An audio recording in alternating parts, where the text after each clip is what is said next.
Ladies and gentlemen, welcome to the Big Tech Frenzy, powered by Fiscal AI. Now, not every stream is going to be powered by Fiscal AI, but we're going to have a special episode on Fridays going forward where we look a little bit more fundamentally, more valuation-wise, qualitatively in these businesses, talk a lot about valuation. Honestly, it's going to be into charts, into numbers. If you guys like that sort of thing, you're going to like this type of event. Okay. Today, I want to talk about the valuation of Google. How even though it is going into a price range of 200 plus now, which has been a very good investment for me so far, I am continuing to be bullish, and I'm going to show you guys the reasons why. So that's what this episode is going to be about. And I was planning on it to be just a Google episode, but then SoFi had to continue to put out more and more information, proving that 2025 is going to be one of their biggest growth years, that there are more institutional investors into SoFi. And I think that that could prove itself out even more going forward. So, ladies and gentlemen, get ready. It is the Big Tech Frenzy starting. Let's start with SoFi at work, shall we?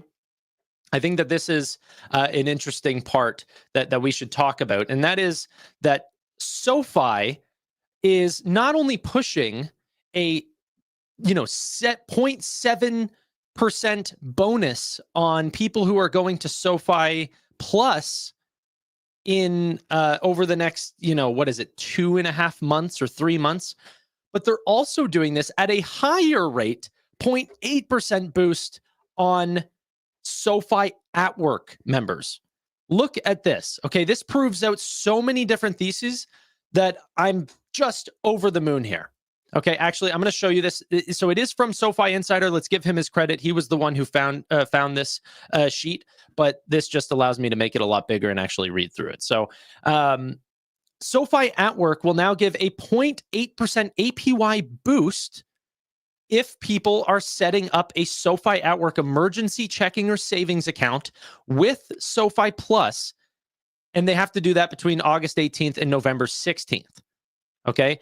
The boost will be for 6 months, and that is higher than what they're giving their own members. So these are people who have or accounts that are set up through their workplace. Okay, so a participating SoFi at work employer who,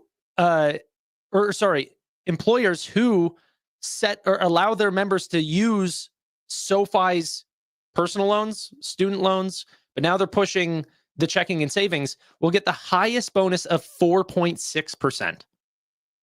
It's so incredible. So let me tell you what I personally think this means. Okay. Whenever we look at, Charlie Munger had that old saying, show me the incentive and I'll show you the outcome.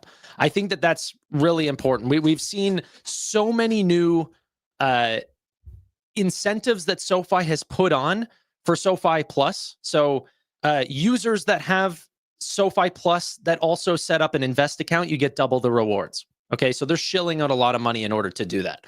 You have new accounts that are coming on for SoFi Plus are getting bonus rewards. New accounts that are coming through SoFi at work are getting even bigger rewards.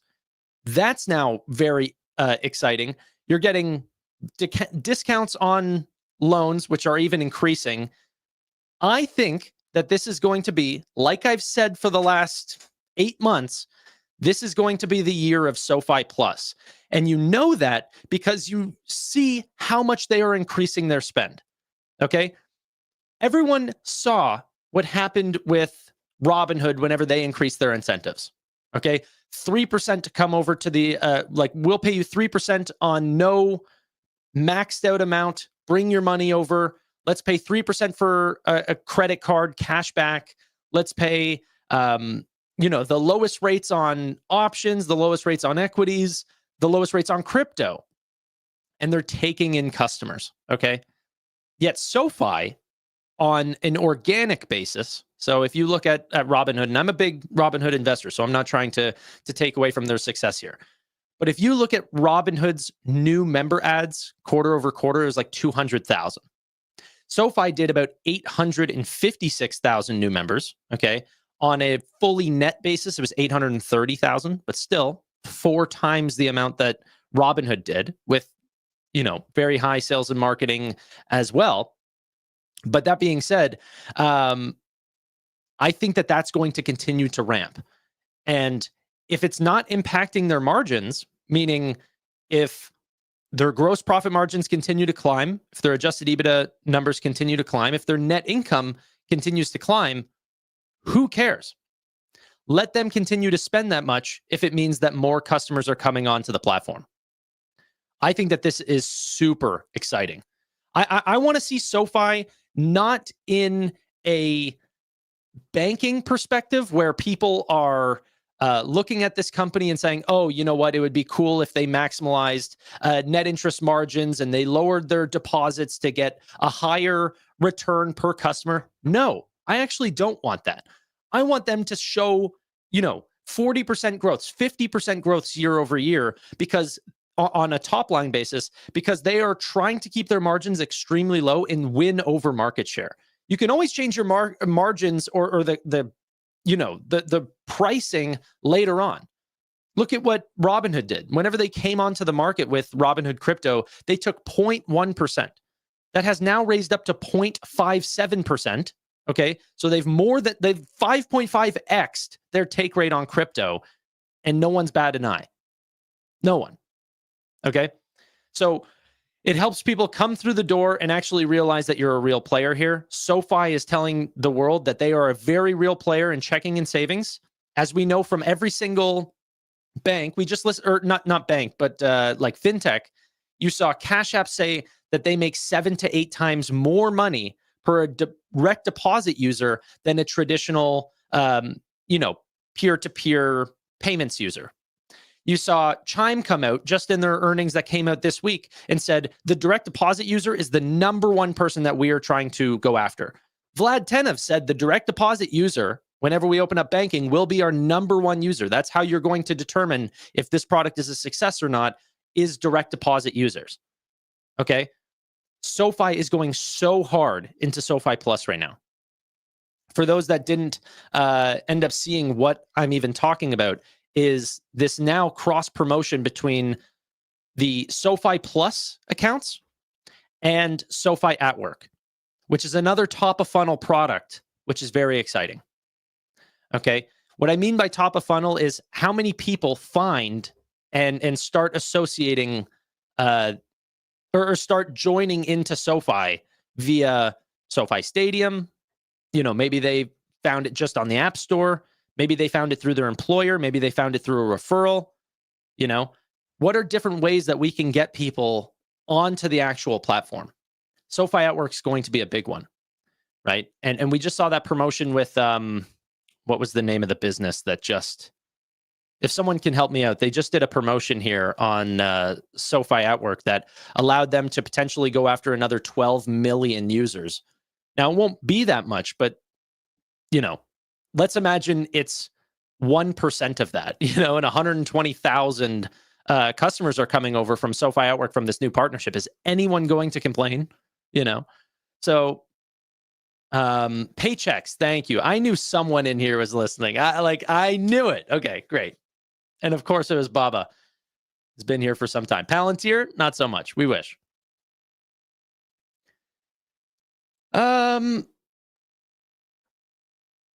What? No, people call me Mormon Tanner because I don't drink. That's the only reason why that's catching on. But no, I'm not a Mormon. I'm just sober. That's it. Yeah. There you guys go. Instead of the chat being worried about what my beliefs are, I'm just health conscious, I guess. Maybe fun conscious. I know maybe I'm not the person you'd want to hang out with at a party, but strong liver or whatever. I don't know. Anyway, that was very exciting from SoFi. A real integration, a real push to SoFi at Work. I think that this is going to work out. Okay. The next part that I think is going to be something that we need to pay attention to is indexes starting to take seriously a $22 plus billion business.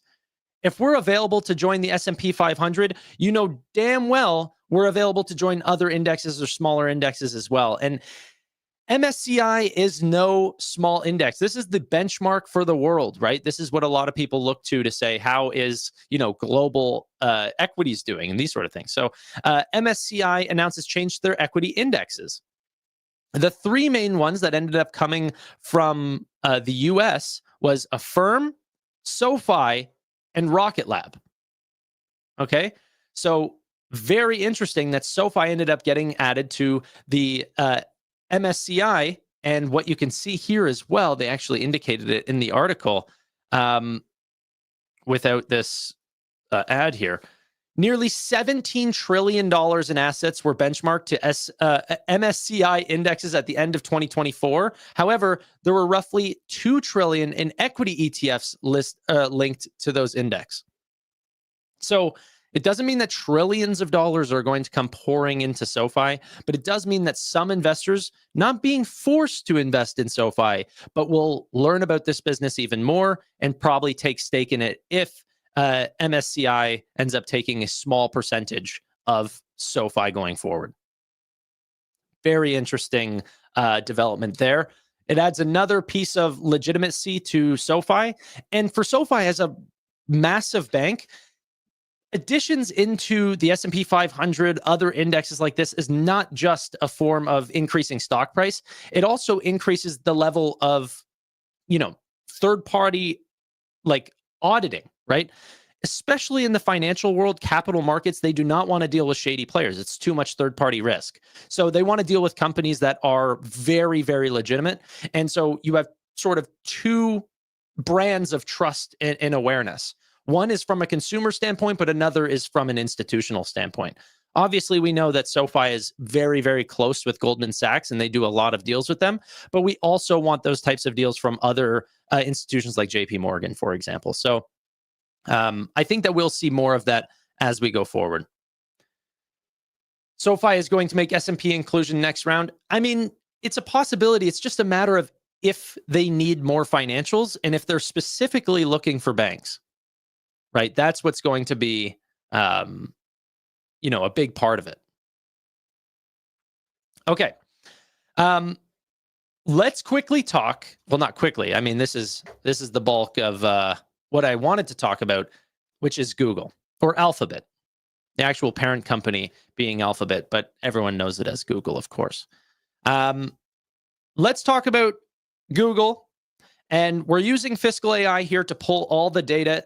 And all I did was just screenshot that data so then we can just continue to go through it. We will end up switching over to Fiscal AI to do some manual looks at the stock as well. But for now, let's just go through a little presentation that I've made here for you guys to talk about Google stock and why I'm so excited. So first off, the narrative is that Google is dead. There's been a bunch of super investors that have looked down on this company and said, hey, you know what? It's actually going to sort of be eaten away by the OpenAIs and the Claudes and every single other player, whether that's Meta to Amazon, in all sorts of forms of search, advertising revenues. Their platform side and their cloud side is actually not being deteriorated as much as people think, people aren't actually thinking that, but still they make up for smaller percentages of total revenue than what search makes up. So search needs to do well in order to prove the case for Google. However, it looks like it might just be doing fine. As you can see here, Google not only on a quarter-over-quarter basis, but factoring in year-over-year growth rates, had increased from 9.8% year-over-year to 11.7%. Okay, bringing up the total amount of revenue higher than what we saw from December of 2024, where most holiday spend actually ends up happening. So accelerating growth rates, not like what we saw around COVID time, right? Because there was a massive amount of influx of people online, shopping online, a lot of advertising, increased spend, all of that. However, in this averaged out range, you can see how well, Google has done holding in these teens rates of growth. Okay. And a lot of that has to do with Gemini, not just Gemini.com and that version of the tools, but AI overviews and AI mode on Google is also allowing people to get better answers through google.com. Okay. But that's not just it, right? The thing that I love about Gemini is the actual personalized context.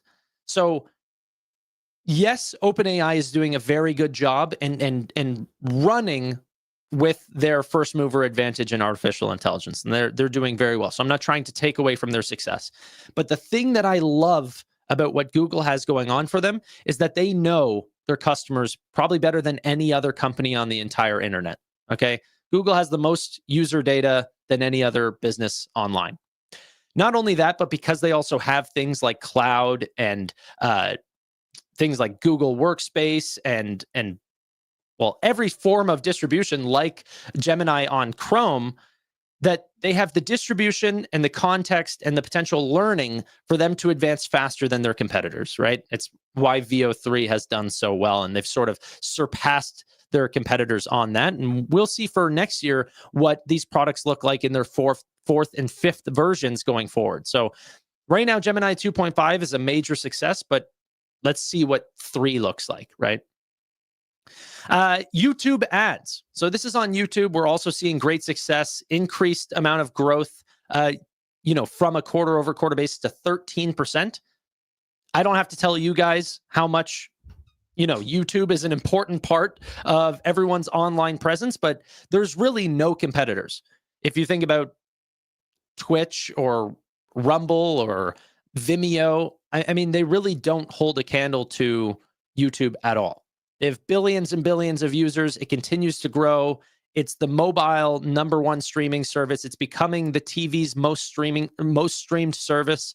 They're just dominating all aspects. Not only that, increasing profitability, improving their margins. It's doing amazingly. Which this will become a continuous increased percentage of their overall revenue if it grows faster than search, which search is growing at 11.7, and now YouTube's growing at 13%. So it's taking a larger share of their overall revenue very, very slowly. However, Google subscriptions and platforms is also another one that has also accelerated growth rates now to about like 20 or so percent, which is also very exciting considering the fact that, one, it has to do with some subscriptions. You have Google One and Gemini and these sort of things. But we also have I think it's Made by Google, which is like what we're going to see, the Pixel 10 in, I think it's August 20th is when that new phone is about to appear. And the whole stream of different devices that they're going to end up showing off. And we're seeing increased amounts of user growth there. It's not just Samsung that ends up dominating the Android space.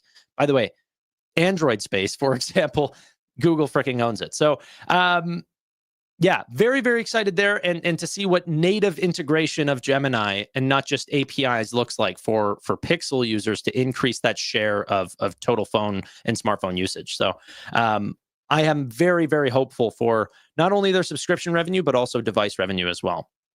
And there's their lineup, not just of phones and devices, but also their fintech plays and payment space and the Internet of Things that goes from displays and door locks and cameras and everything, right? You kind of have to pick an ecosystem in the world today, and Apple's trying to be that, but they don't really have the full spectrum of products, so people sort of stayed away from Apple.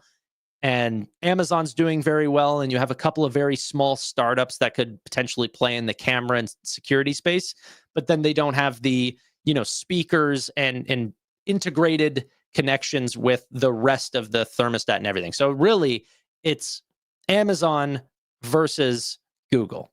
Those are the big ones, right? And Google obviously playing a really big part there.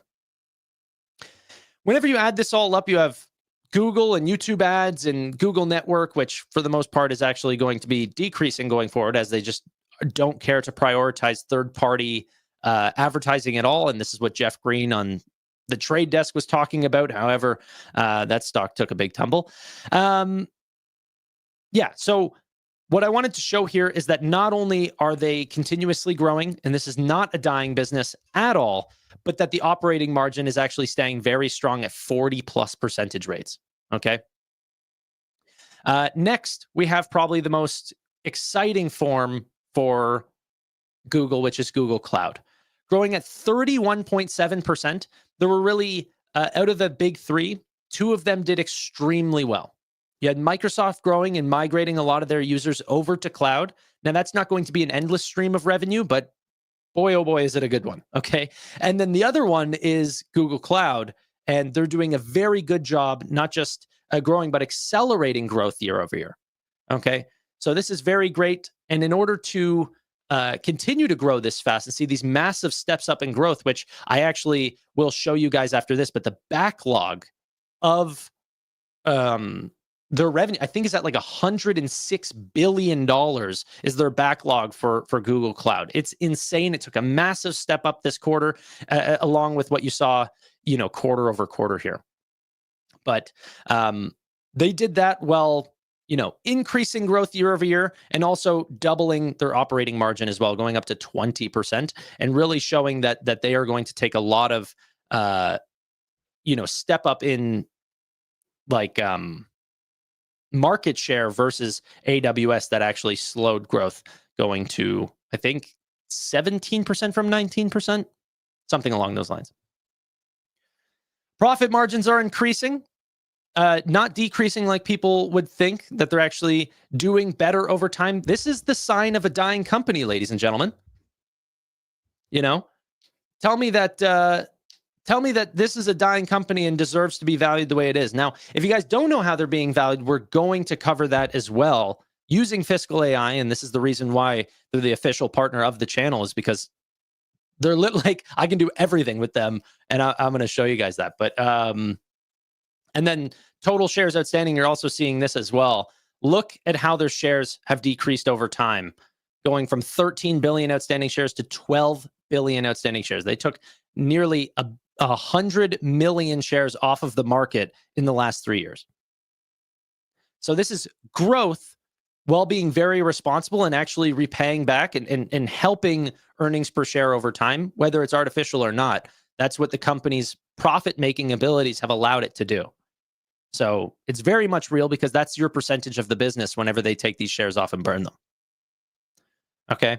You can see that here, that not only is it a buyback stream, but over the last little bit in purple, we also are starting to pay a dividend as well. And that dividend has increased this quarter, now at $2.5 billion. So you're getting a dividend. This is allowing for the ability for dividend stocks and these sort of companies to now pick them up to index, Google in those very specific objective style, value investments or dividend investments, which has allowed NVIDIA to run very well. Google has also started to do that. So that also looks very good. These are supposed to be negatives, by the way. They are paying this out to give back to investors. Now, before we talk about free cash flow, we have to see what, that operating cash has been impacted by capital expenditures to find free cash flow. And capital expenditures have increased 70% year over year. Now, capital expenditures can be a mixed bag, right? Do you need to spend this in order to grow? That could be a bad thing.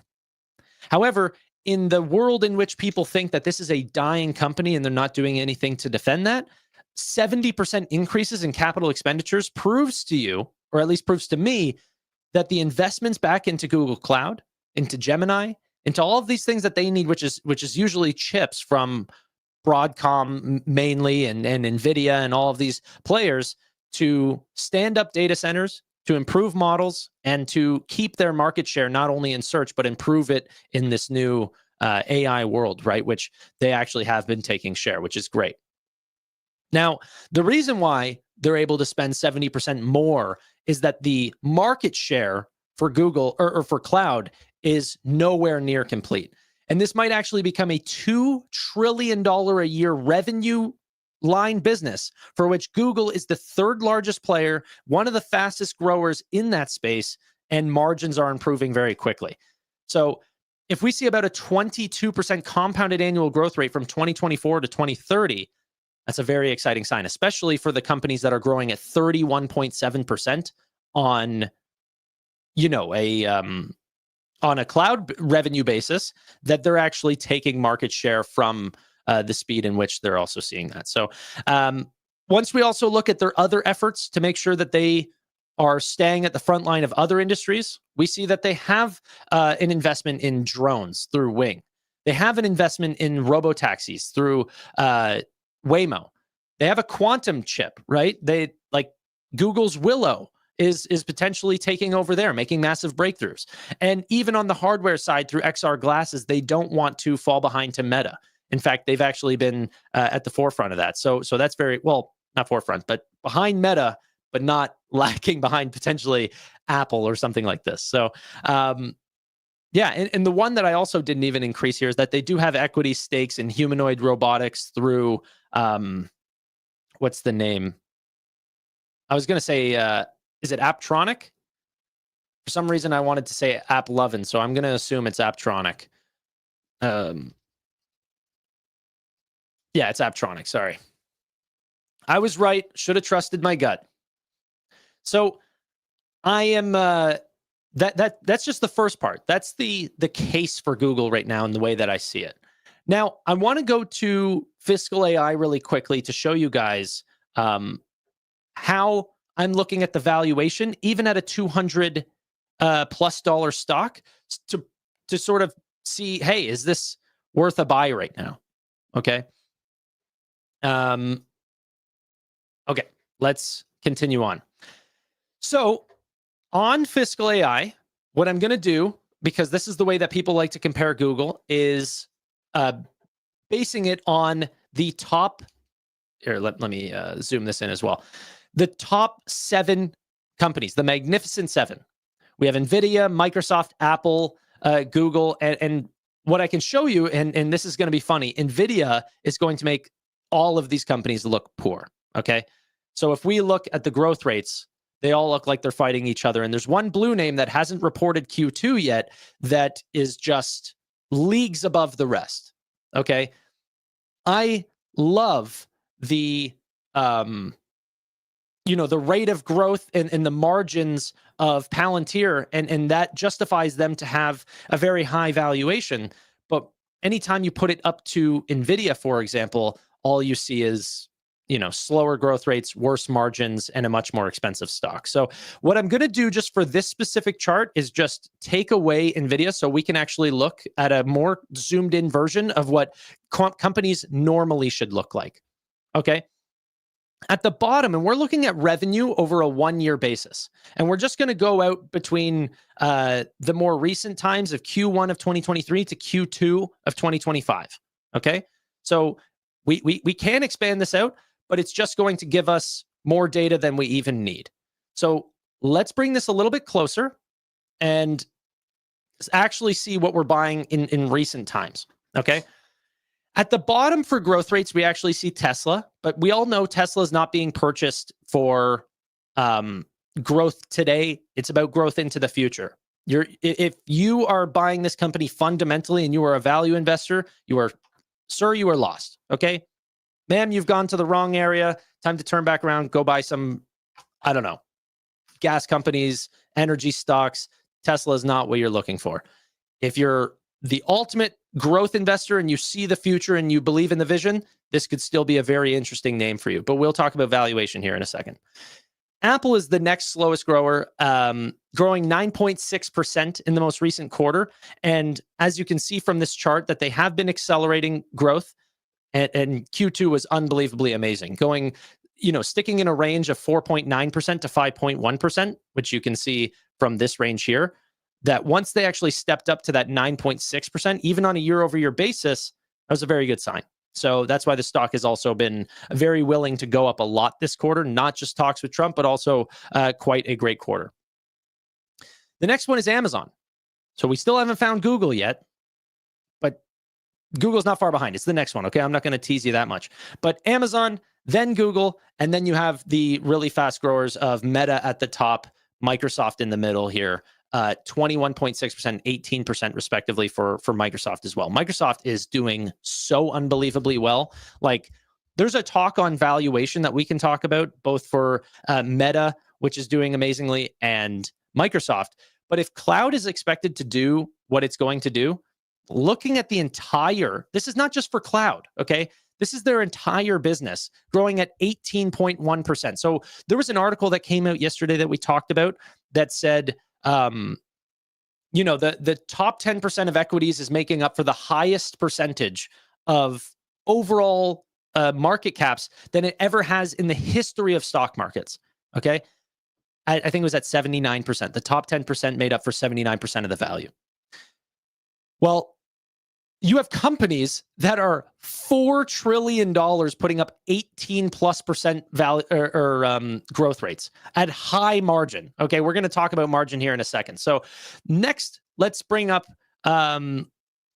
net profit here, which is their net income margin as well. And you can end up seeing where these companies put up. So Tesla has the slowest growth right now and also the worst margins. But like I said, it's not about today, it's about the future. Amazon also has a very low margin, but they are a very capital intensive business. They're trying to stand up warehouses all over the world. They're trying to stand up data centers. They have the most capital intensive business in the world. If you were to chart all of these companies' capital expenditures, which is the purchase of property and equipment, they are at the top of the list. Okay, constantly spending. That's why they don't have any dividends and they barely do buybacks, is because they have to spend their money elsewhere to facilitate the growth that they're currently dealing in right now. Okay. Next, however, you have Apple at 24%. Next, you have Google. So we're going to talk about valuation here in a second, but Google continues to be not at the bottom of the list. Quite the opposite, actually, near the top 3 on revenue growth and margin. Free cash flow, same sort of thing. However, there was a massive drop quarter over quarter, down to 5.5%, but that was because of the chart that I showed you about capital expenditures increasing 70% year over year. So this is them trying to focus very heavily on the future, and the fact that they're still putting up an all right 5.5%, not even going into negatives, and have the ability to put up, stand up 25% or 29% margins on a free cash flow basis, says that, hey, if they stopped investing in their data centers going forward, they could be a perfectly healthy, high margin business. And people know this from search. It's actually pretty well documented that search is probably the greatest segment ever created in terms of just high revenue, high margin business. Insane. Near the top for actual free cash flow, and we can add in NVIDIA here as well. NVIDIA at the top, then Microsoft, Apple, and Google. And Apple and Google are kind of tied right here as well. But, oh, sorry, this is for Q1. It got pushed because I added NVIDIA. Yeah, there you go. Meta dropped because they're doing a lot of capital expenditures. Apple does not, so they don't care. Microsoft actually does. So them holding up this high of a free cash flow margin is insane. But like NVIDIA is in a space of their own. Okay. Before we move on, actually, we can just add on this really quick. This is capital expenditures, CapEx to revenue. So you can see who's spending the most for the amount of growth that they have. And you actually see Google is being placed in second right now, as of last quarter, spending more money than they're making. Not more money than they're making, but a higher percentage than what Microsoft is doing. Microsoft at 22%, Google at 23%, Meta at, 35%.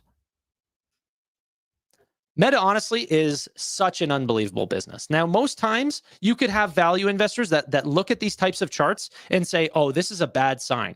But I think that the investors today completely understand that what Meta is doing, investing in artificial intelligence, is going to be a multi-decade investment, okay? That they are taking market share of something that is the largest technological change. So if you believe in that, it's very easy to invest in companies like Meta and Microsoft and all of these businesses that are heavily investing into the future. But Google is right there, second place on CapEx. So that's why they are lowering in free cash flow margin, because look how much they're stepping up their CapEx per revenue growth just over the last 2 quarters, from 15% to 19% to 23%. It's incredible. They're very, very heavily focused on the future. So let's talk really quickly about valuing them together. So we're going to have to take away some companies here and even move the bar in a little bit, because some of these companies are going to throw it off. But Tesla, at a price to earnings ratio, so how many times, they need to make how much they're making, their multiple of earnings versus what you're paying for them today. Like I said, you're not paying for Tesla for today's growth, you're paying for it for future growth. So the hope is that there's going to come a time where they make much more later on than they do today, and this falls off a cliff. Similarly to NVIDIA, people were paying 246 times for this company, and then they show earnings, and then boom, it goes down to 112. And then they continue on, and then boom, you're paying 53 times. Okay? So this can fall off a cliff if you have real revenue growth. You can see this here from NVIDIA. So whenever people say, oh, you're paying 500 times for this business, you're paying 1,000 times for this business, like, okay, but that doesn't matter if you're not talking about revenue and actual like net income growth. Water. You don't want to be a leader necessarily in price to earnings. You actually want to be on the bottom on this one. Unlike the other company, someone said Palantir. You want me to add Palantir? I can add Palantir. There we go. So they went from a negative amount because they weren't making money then to 200 times. And most recently we're at 619 times. Completely throws off the chart. Okay. But we'll talk about forward PE as well. So let me just minimize Palantir for now. Okay. And I'm also going to minimize Tesla. So, sorry, my camera's in the way. And NVIDIA's throwing this off as well. So I'm just going to push this a quarter forward so we get rid of that. We can actually zoom in a bit. NVIDIA has by far the highest PE right now at 58 times. And in April, if you guys remember, I was banging so hard on the table to say, hey guys, freaking Apple. I remember this. Apple was more expensive of a business at I think it was only like a few day period. And you can see that here. But there's a video of me like screaming into my camera. I'm like, guys, one company is growing 70%. The other company is growing 5%. Can we talk here for a second? And obviously the market is starting to realize that NVIDIA is not going anywhere. And a lot of people ended up buying shares here. So congratulations to those people. It clearly worked out, not just from a multiples perspective, but also from an earnings perspective as well. We saw earnings that actually increased this and dropped PE going forward. So, and we're going to see that again. Whenever this quarter comes out, the PE is going to drop again because we're going to see a lot of growth, right? So that's just the thing. It's not that these big drops right here is not people selling off NVIDIA every 3 months. It's actually earnings that just drop the PE. So yeah, and then another drop of PE. It's just what's going to continue to happen if they can continue to keep up this growth, which is the hard part. Let's quickly take off once again NVIDIA. So we have a few companies off this list right now. We're not looking at Palantir. We're not looking at NVIDIA or Tesla.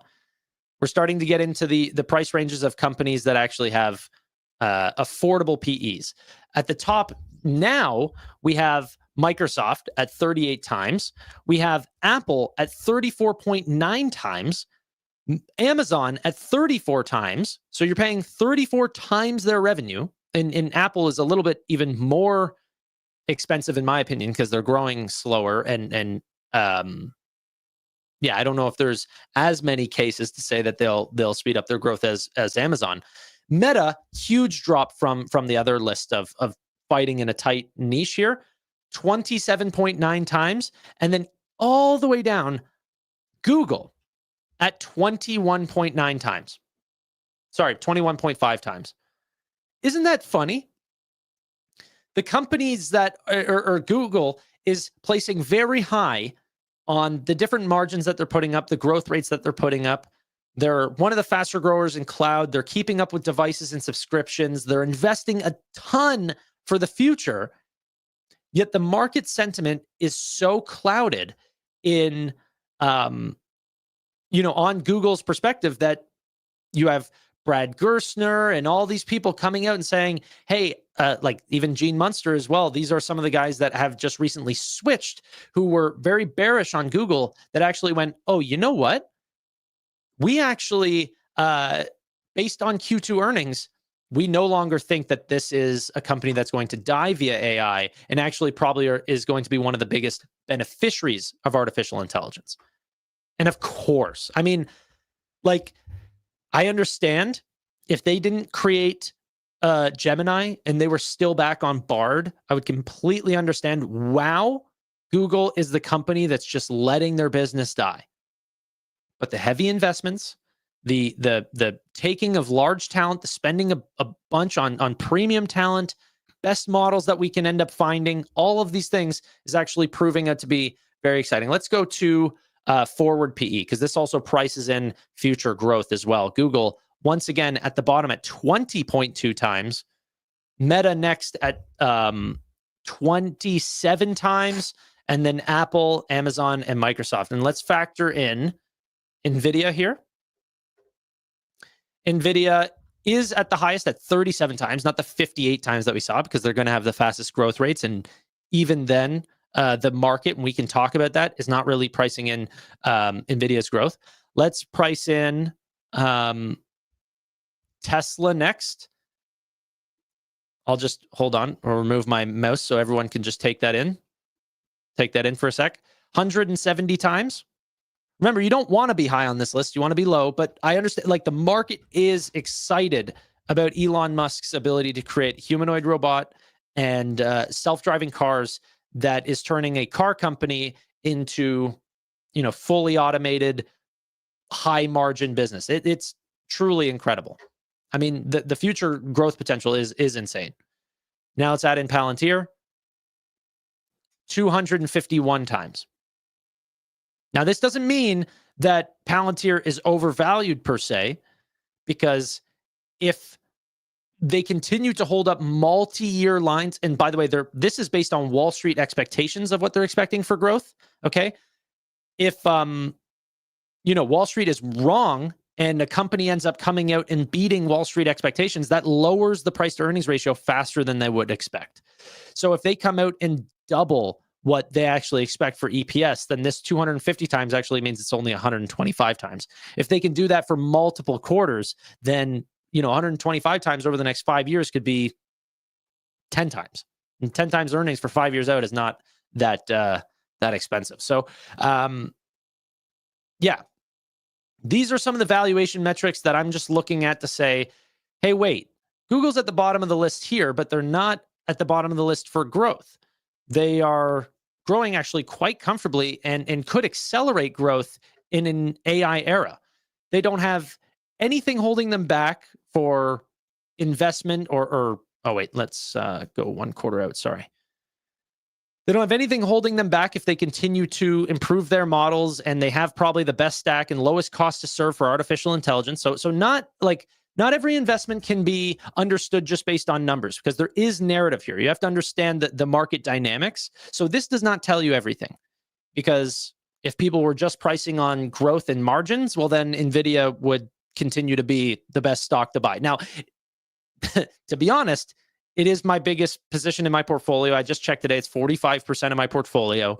So I do believe that, but that doesn't necessarily have to be the case, because potentially, there could be a competitor that's coming up that could take market share or something like this. I think, no offense to people, but I think in AMD's earnings proved that competition is nowhere near what they're expecting, and that custom ASICs is the next big threat to NVIDIA. But I also think Jensen will probably disprove that as well, but we'll see. We'll see. Anywho, this is just some of the powers of what we could see for Fiscal AI. This is why I'm partnered with them. I think we can do this every single Friday where I can bring up a company like Google. I want to do Reddit. I think I want to learn about that business. I want to learn about, other things like this. Here, let's stand all this up. And we can sort of show off different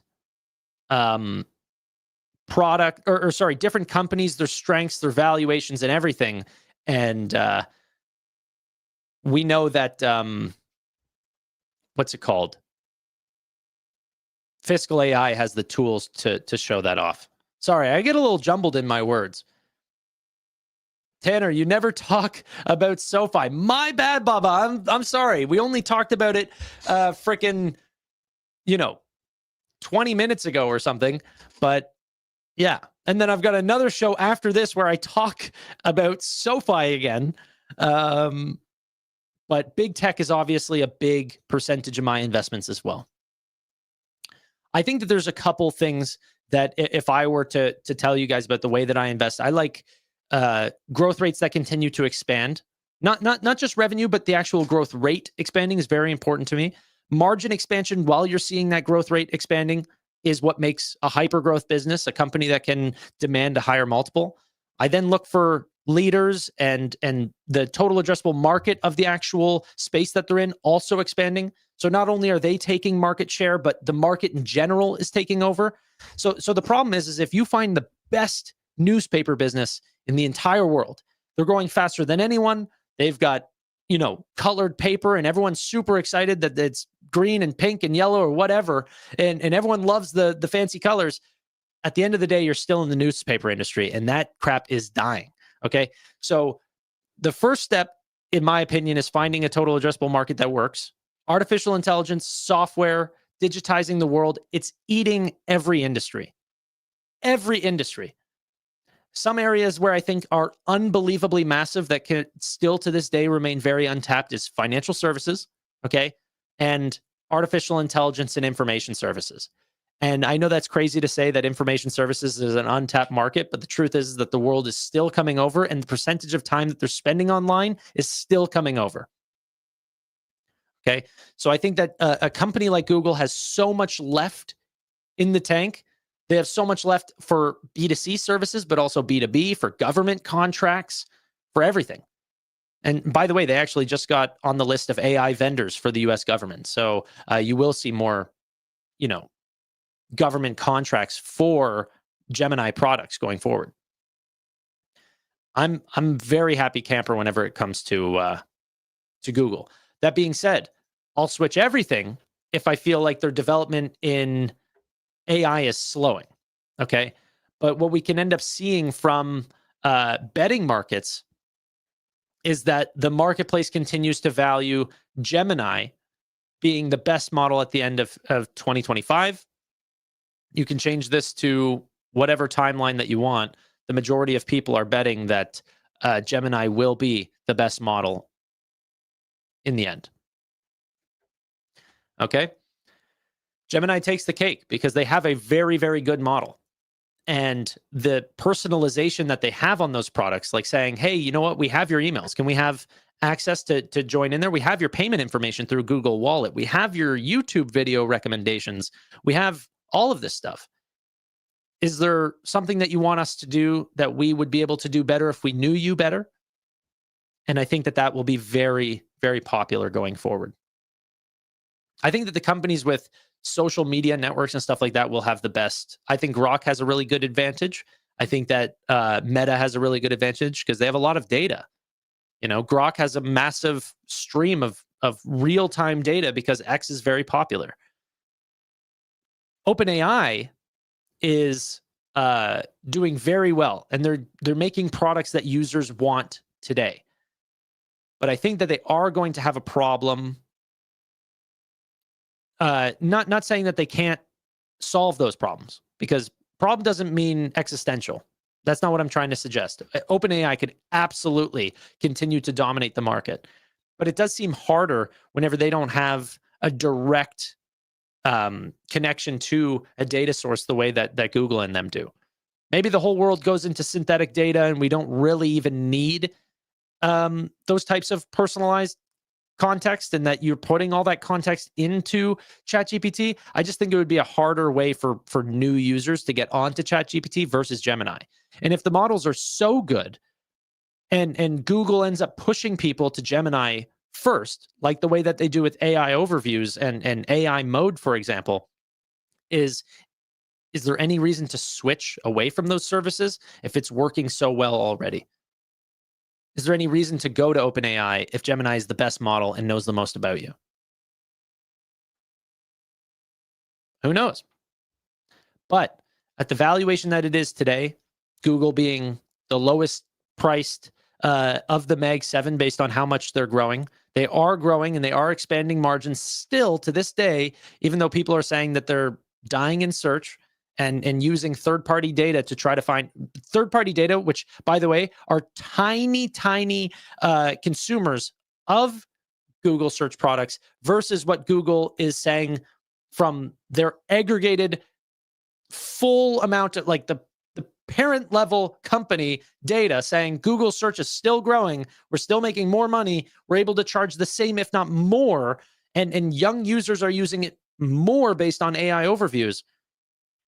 Until that data turns around, I have got no reason to disbelieve what they're putting up in their numbers, unless you literally think that they're being fraudulent. So I'll pay the least for a company that has potentially some of the highest amounts of potential growth going forward.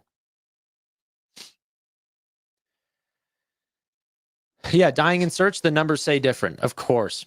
Well said, Ken. Yeah, incognito, that's a good point. If you guys are talking about incognito, stopping Google from seeing your information, read the terms of service. It's not, they can see all of it. In fact, even if like a, government authority or investigation or something goes on, they can completely ask for your incognito data. It's just so it doesn't show up. It's an easier way for you to delete on your end your history. Dang. Yeah. I'm not a big value investor, okay? Which makes Google pretty interesting. And if OpenAI was available on the markets today, and I think right now the going valuation for OpenAI is $300 billion, I would pay for it. But even then, like, they will have problems because they continue to burn billions and billions of dollars in order to stay the number one player. Okay, because it's constantly a price for, you need more revenue to pay for those tokens to offer your service, right? Google has the lowest, they have the data centers, they have the customer, they have the data. They have a fully profitable business that they can actually fund their growth in Gemini without taking any losses. So you're seeing a decrease in margins, but positive margins mean they still are bigger tomorrow than they were today. OpenAI cannot say the same. They have to continuously go to the market and say, hey, we have less money today, but we have bigger users. We've got more users, which means more potential growth into the future. Now, I'm not, and they have TPUs. This is a whole conversation without even talking about their potential for having their own chips and lowering their cost to serve and total cost of ownership even further. But I find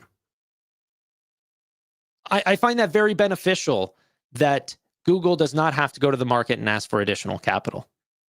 That makes it a pretty substantial and easy business. Now, I would still go ahead and purchase OpenAI because I want all my money in artificial intelligence and digitizing financial services and these sort of things. I think those are great forward-looking things, but yeah. If you don't pay for a product, you are the product. I get that, okay? But here's the thing. This is the part that I've got a problem with. One, if they offered you a solution to pay rather than advertise, people still don't take that. Okay, X just literally offered that. You can get absolutely no advertisements, and you can pay 50 or whatever dollars to get Premium Plus and pay your way out of seeing any advertisements. And it is not the bulk percentage of users. Okay, same thing for Google. Is that there's a lot of services that people actually want, but they don't want to pay, and it's actually more affordable to go through advertising than it is to offer something, like at a certain cost. So people like to take advantage of the things online, like free Gmail and free Google Chrome and free all of these other products, but then they don't like that Google also is selling your data to advertisers. What do you think funds Google Chrome, Gmail, all of these things where they give you just free cloud storage for Google Drive, and all of these things where they give you so much unbelievable give, and you go, oh, well, I don't want that other side. I want my cake and I want to eat it too. So if you want to pay for those services, there are companies that won't take your data, that will take your money instead. But the truth is those companies are not offering the same level of services, and so they stay, not the market leading products. But this is what's great about capitalism and learning about stock markets, because you realize that like not every single product is this evil service. A lot of it is just, hey, we need to make some money because we've got a ton of employees coming in, and we're a stock market, like we're a public company. It's our fiduciary duty to make money. I don't know.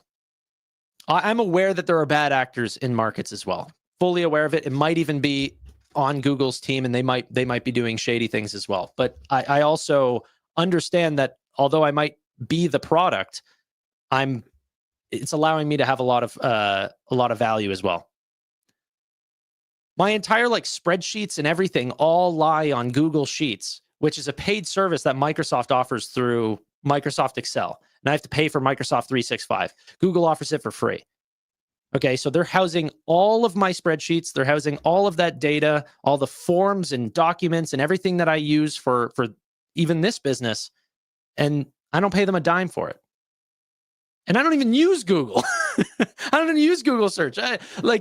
If you guys came and looked at my screen, or maybe you'll even see the images up on the top here. I can throw this here.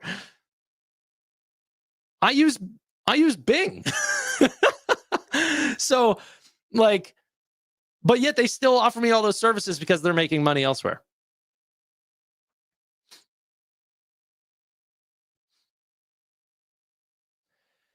The internet is evil, tech is evil, Skynet is coming. Well, you can vote with your dollars. You know what? There's a lot of people who say capitalism is bad and tech is eating the world, and they tweet that from their iPhone.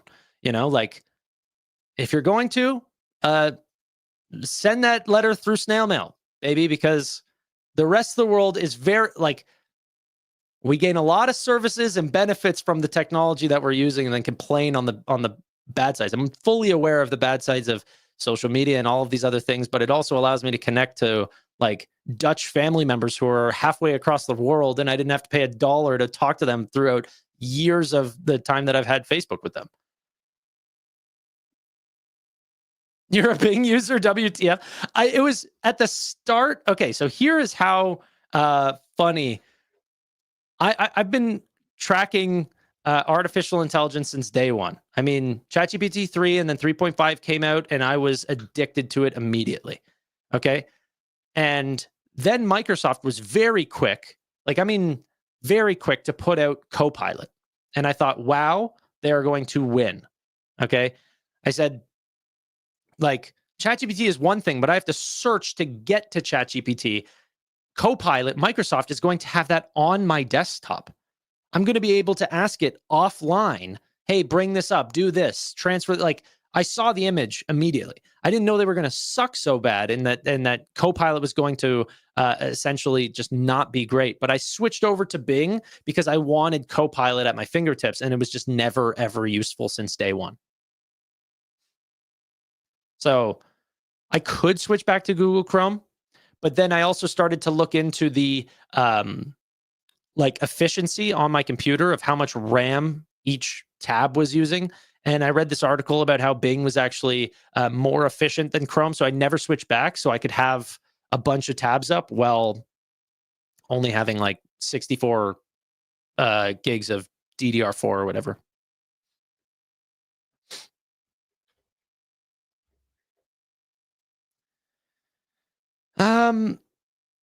Who's SoFi's newest buyer? Well, I'll allow you to not have to go back to the beginning. MSCI is adding them to their indexes, and will actually take purchase in all the indexes that track MSCI, which is trillions and trillions of dollars. Will start tracking and adding SoFi to their indexes on August 26th. Yeah. I use Firefox. Yeah, but I also heard that's like one of the least efficient for memory on RAM. I know saying memory on RAM is like redundant or whatever, but yeah. A lot of stuff literally only works on Chrome. Yes, I have also found that sometimes as well. And I do still have Google Chrome on my computer, and I just end up opening it for those specific use cases. Maybe I should switch. I don't know.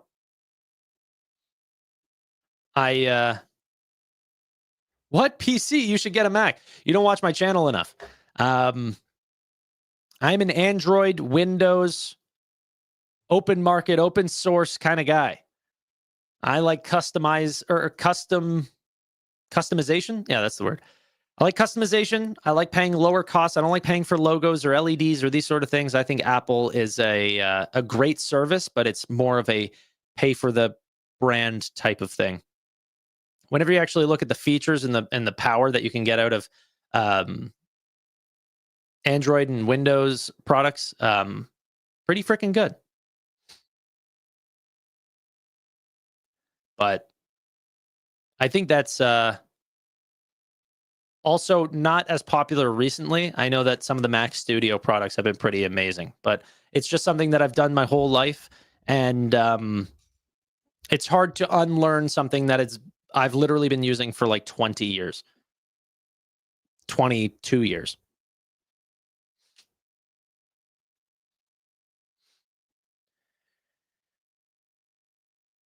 Do you mean Edge? Yeah. Yes, I mean Edge specifically. And honestly, I really don't mind it. There were a couple features on Edge that made me stay. There's like what is it called? Like tab into new window for videos, so I can watch YouTube and customize the size of the screen, so I can just put like a little video in the corner of my monitor. You guys wouldn't think that I'd need that considering my setup, but I do like to have just a summarized video. I'm always watching something. So I don't know if Chrome has that, but it didn't have that back whenever I switched, which was probably 2.5 years ago or whenever ChatGPT 3 came out.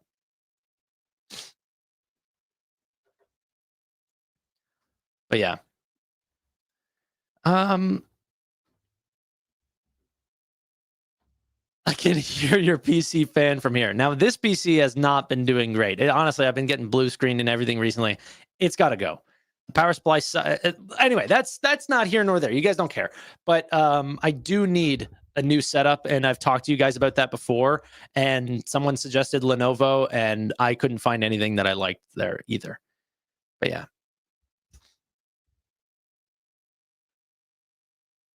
Yes, Chrome has that. Well, I might switch then.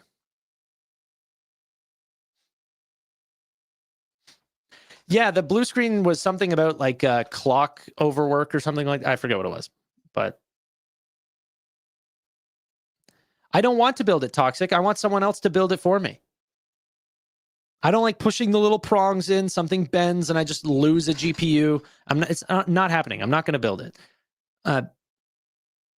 Not trying to sound stubborn, but I feel like I have the ability for someone else to do that. And that would like, I don't know if I should just go to my local computer store and then do that, or I would assume that there's some e-commerce solution that will do that for me. Whether that's, is it Newegg? Yeah, maybe it's Newegg. I don't know. I buy power. I buy power. I mean, there you go. Yeah. All right. Well, I'll look into that then. Yeah, I just don't care about gaming PCs. That's another thing. I need like a workstation. I want something that can run this entire stream. I don't even really need a big GPU because I'm not really rendering a lot, but I do sometimes for small video, but mainly it's just a ton of RAM. Like just way too much RAM. And to be honest, Mac does a really good job at creating a product that is what I need. But guys, I'm not learning a new operating system. There's not a chance anyone's going to get me on saying I'm an Apple fanboy. It's never going to happen.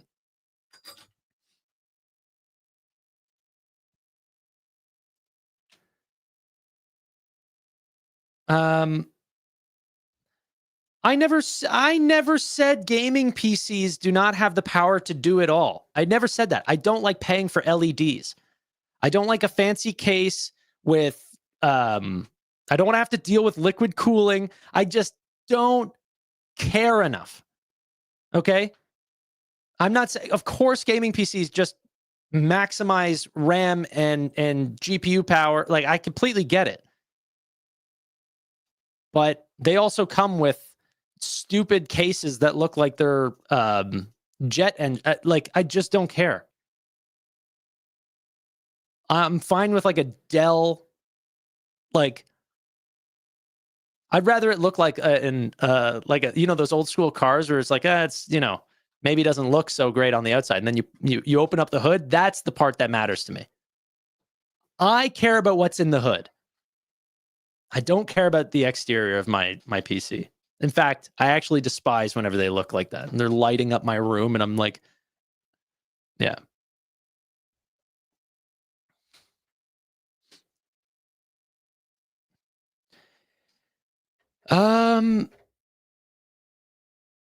You can select, yeah, but I don't know enough I want someone else to do it.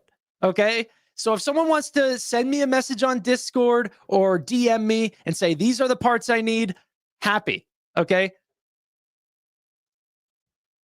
You guys don't, it just needs to get done. I don't want to do it.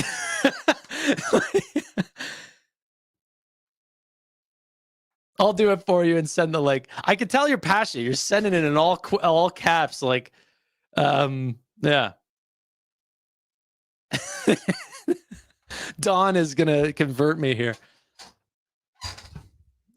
Honestly, though, that is the part that I do like about Mac is they don't have all the LEDs, and you can just buy this thing that looks like this. It's just a big box. You spend $6,000, and you have something that you never have to worry about again. That's the part I do like. I want the Windows version of that. Give me a small case thing with I can just plug in, 4 display ports into and just run. Happy. Anyway, we're done with this.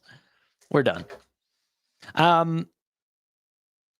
Anyway, ladies and gentlemen, I would be remiss, if that's even the word, to suggest that the videos or the things that we ended up talking today in the full breakdown of Google was literally powered by one company. Okay. Fiscal AI, I'm only partnering with the best companies. Okay. They are the official partner. I'm not talking about any other business here. Fiscal AI is what did everything. And we can even go into their investor relations. Not only welcome everyone. Thank you. From 11.3% to 12. Okay, we can see the entire transcript. I have the entire report here, which we could just full screen and go through. We can end up seeing the slide deck here and just go through all of Google's reports and then go back and go, oh, wow, how did that compare to last year? Let's look at last year. Let's listen to their call. Welcome, everyone. Let's go to their report. And so they have all of this information. It's constantly changing. They've got estimates for what Wall Street is expecting, not just annually, but quarterly. We can see that for EPS. We can see that over the long-term trends. And so if you guys are interested in literally the only product that you need if you guys are taking your investing seriously and want that data aggregator where you can build your own charts, add your own custom metrics, have something that actually lasts for years and years and years, Fiscal is that product for me and has been for some time. If you guys have been watching the videos, you guys will have seen Fiscal Solutions way before I ever talked to them and asked for this partnership. I was working with them. But you guys can get 15% off using the code, or not using my code, but going to my link, which is Fiscal AI/future, or it's in the description down below. Yeah. I'd say depending on the type of investor that you are, the pro version is probably my favorite just for the price to value. But if you're really, really serious, if you're someone that's dealing in like, you know, hundreds of thousands, millions of dollars in your portfolio, the enterprise version for an individual person is also very amazing. And yeah. Also, the speed to data, that's another thing that I should talk about for Fiscal AI. Like the second that they get the reports in, they don't have that information manually plugged like what you see from every other data aggregator. They all use manual data entry, okay? Fiscal AI takes that data and ends up scanning it with Gemini 2.5, also Google product, and pulling out that data from the report, and that's how they put up the data. And then they verify it with human people, but it's already up, and they have like a freaking 99.999% success rate or something. Like I don't remember what the exact number is, but I found few bugs, and it's only like reporting bugs, like Upstart's fully diluted share count will show in the millions, and then sometimes it'll show like these things, and then I just like reported, and then it was fixed the next day. So yeah.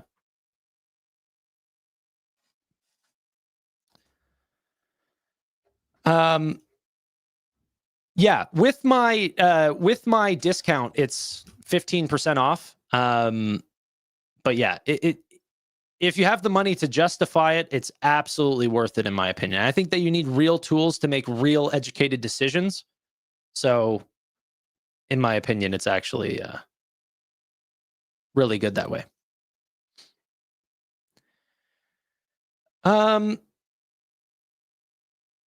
Does Fiscal sponsor you or just affiliate? They're a full channel partner, so a sponsor. They are a channel sponsor. But like this is not something that like I'm talking with the dev teams. I'm asking for tools of our own, things that we want, and stuff like this. So I'm going to have a real, well, hopefully, at least I think it's real, a real impact on the products that they actually put out, the things that they're doing, what we're looking for, what I'm looking for from them, and the speed at which their engineers are actually updating the product is very, very quick. So very happy for it.